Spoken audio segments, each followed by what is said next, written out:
witness in here. Yeah, it's impossible to please God unless you have faith.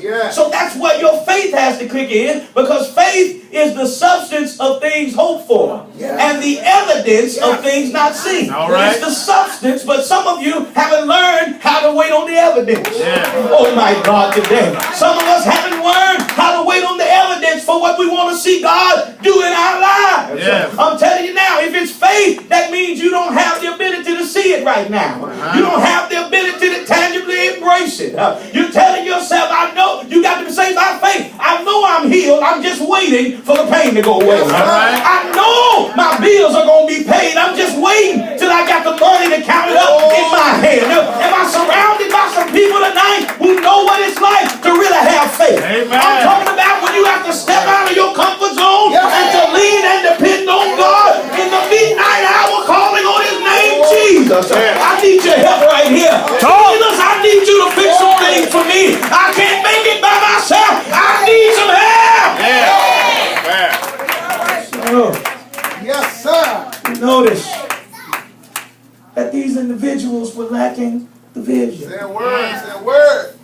Normally, when things happen, when it seems like there's an insurmountable amount of pressure, when it seems like the church is in disarray, my Lord, what we usually do is blame the pastor. Amen, that's right. I know it to be true. That's right, after all, you know, his name on the door. You know, he got Pastor Aaron Litzy Sr. up there. First Lady Litzy. After all, they the ones on the flyers. Sitting there with their prom picture. Man, that picture you got on that flyer with us, I'm telling you, I want to find that suit in my size. I mean, I'm talking about he was like this here. And so because of that picture, they're going to blame you. Yeah, I tell you that they're going to blame you. See, one thing we got to understand at the point of our text, these people, these individuals here, had already made it out of Egypt. Yes. They had already made it getting out of slavery. Yes. They were already in a position where they're saying that when they came into the situation where they had Pharaoh's army closing in behind them, they had mountains to the left of them, they had mountains to the right of them, and the only direction to go was forward. Amen. Yeah, I had the Red Sea directly in front of them. Wow. And so they started complaining and started mumbling and saying that obviously, Moses, you have brought us out here to die. After all, when we were with Pharaoh, he made sure that we ate. Even though all we had were garlic and onions, we still ate.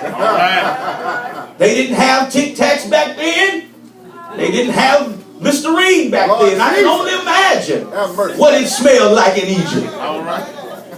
Yeah, so I can only imagine what they went through. I would tell them if I was there, knowing what I know now, I would tell them I don't mean to be mean, but could you please use some Listerine? Y'all not gonna talk to me. So what ended up happening, they were blaming him, and Moses got upset. But he still knew he had to follow God's plan.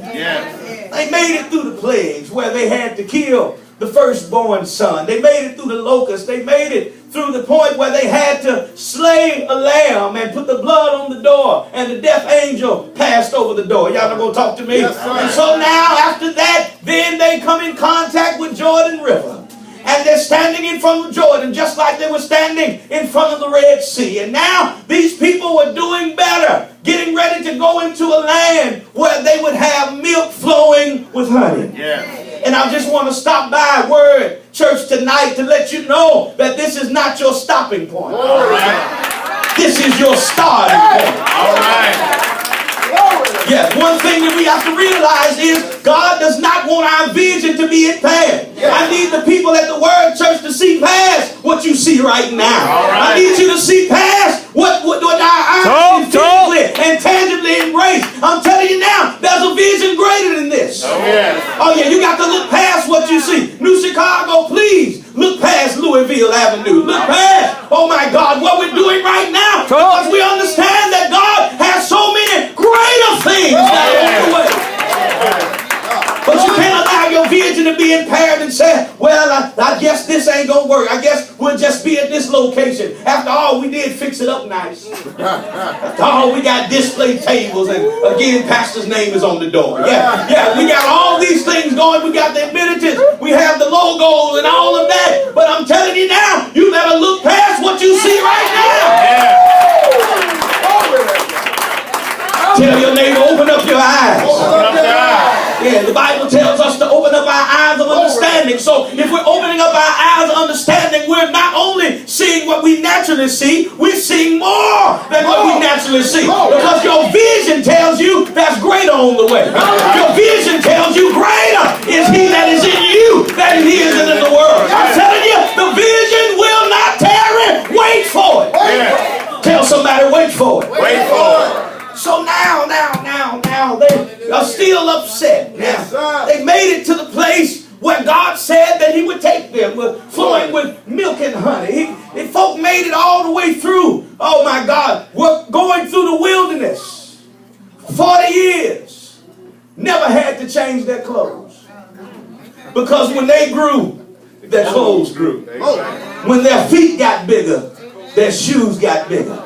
Oh my God. When they gained a little weight, they looked around and the adjustments had been made in their pants. All right. Y'all not going to talk to me. And so now they get to the point where God said they would be, and for some reason they still are complaining and upset against the leader.